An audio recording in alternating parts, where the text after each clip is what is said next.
As an individual, you can be moral, but when you're entrusted with the interests of a nation or a state, you often have to compromise principle in order to protect your country's interests. The third person I want to quote is Niccolo Machiavelli. In his classic book, The Prince, he wrote this, I quote, "It is necessary to be a great pretender and dissembler.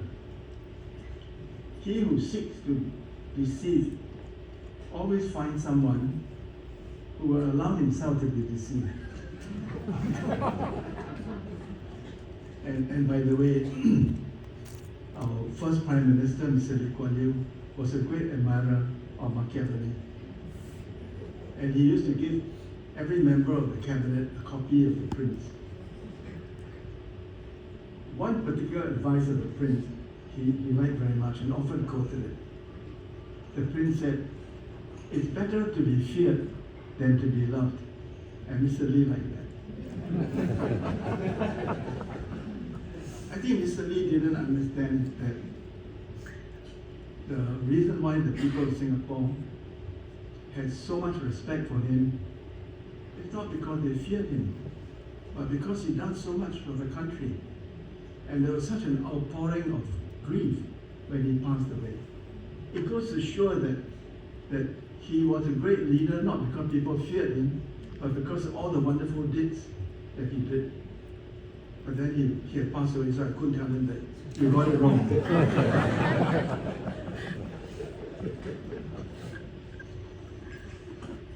Do I agree with these three famous men?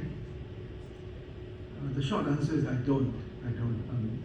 I think every country's moral foreign policy is based on two factors: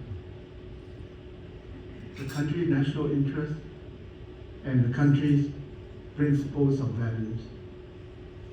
On most occasions, there's no conflict between the two. But sometimes there is a contradiction between pursuing your national interest and upholding your values or principles. When that happens, most countries would subordinate value to interest. Interest prevail over value. In this respect, Singapore is often an outlier. We often choose value over interest. So let me give you an example. Kishore Bhagavani will say that it's my fault that we do this. So let me give you a real example.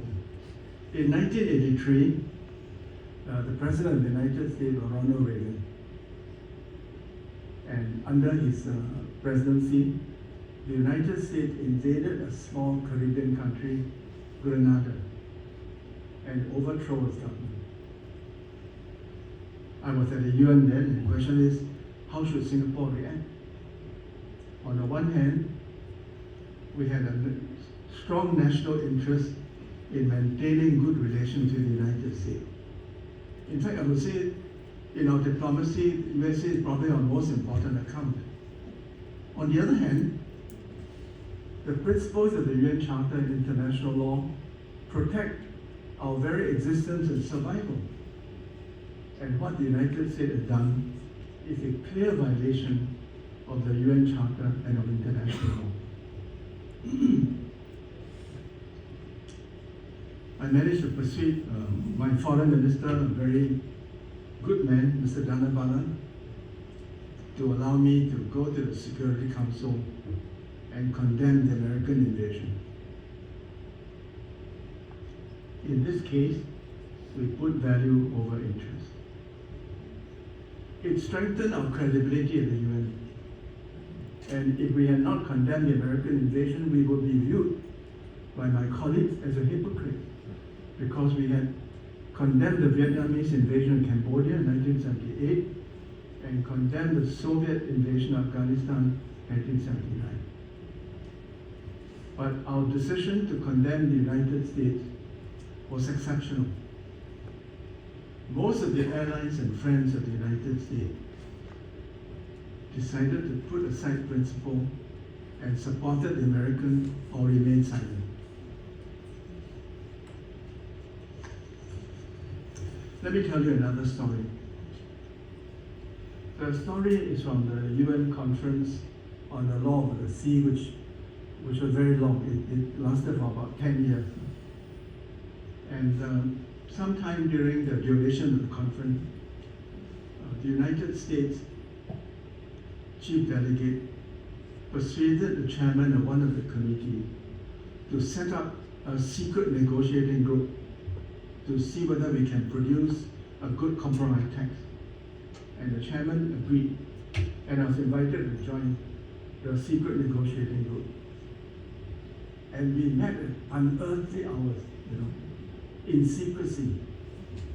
And after many months of hard work, we managed to produce, I thought, a good compromise text, which we submitted to the conference. Unfortunately, somebody betrayed us and told the conference that this is the product of a secret negotiating group. On hearing that, the conference promptly rejected the text. The lesson I learned is transparency is better than secrecy. So move forward 10 years. I was chairing the Earth Summit from 1990 to 92.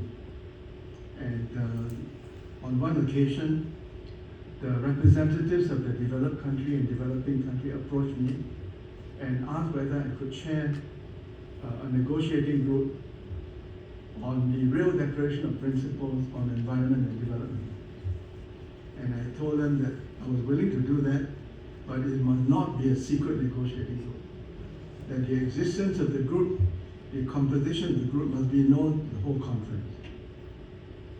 And on that basis, when we succeeded in our negotiation and produced the text of the declaration and submitted to the conference accepted it.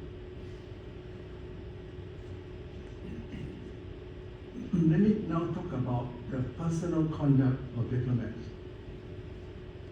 There's a joke that diplomats are people who are sent abroad to lie for the country. People like to make this joke against me, but it's not true. It's not true. In the world of diplomacy, as in other spheres of life, I think people admire colleagues who are competent, honest, and honorable. I've been a diplomat since 1968, and I can tell you that I've never found it necessary to tell lies on behalf of my country. The world rewards honorable people, including diplomats. So let me tell you another story.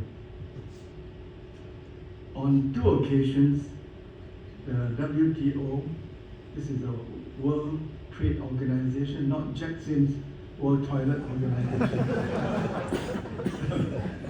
By the way, Jackson is one of my heroes.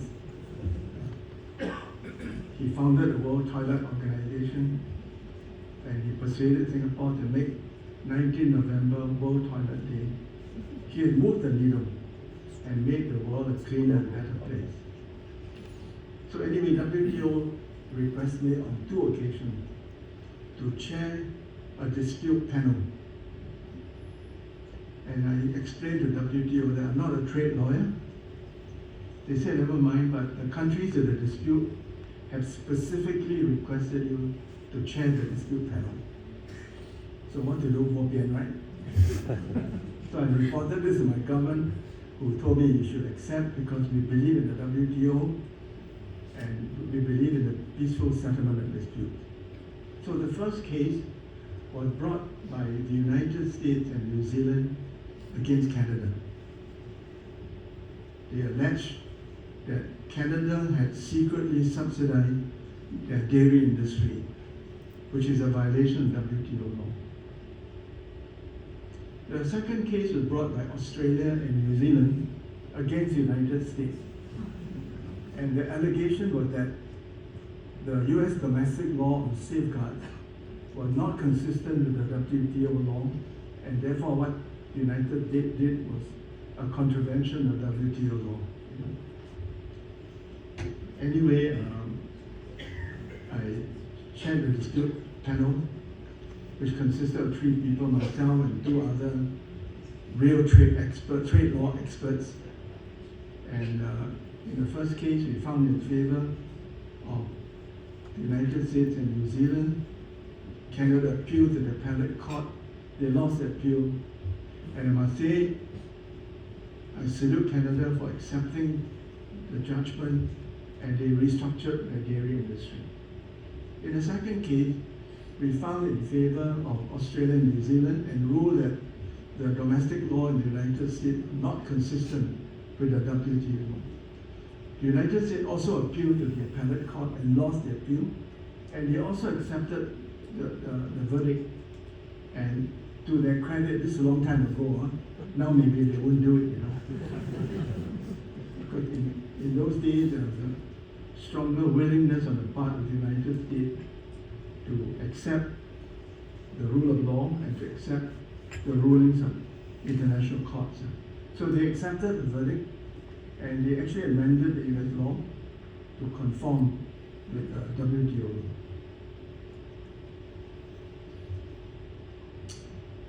So, and I think someone will be happy to hear this.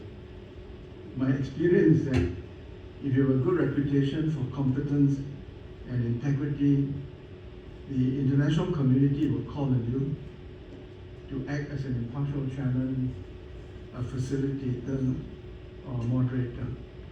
At least that's been my experience. Thank you very much. Oh, sorry. I've got my punchline. So, the contest between Lim Song Wan and Niccolo Machiavelli. I declare someone the winner.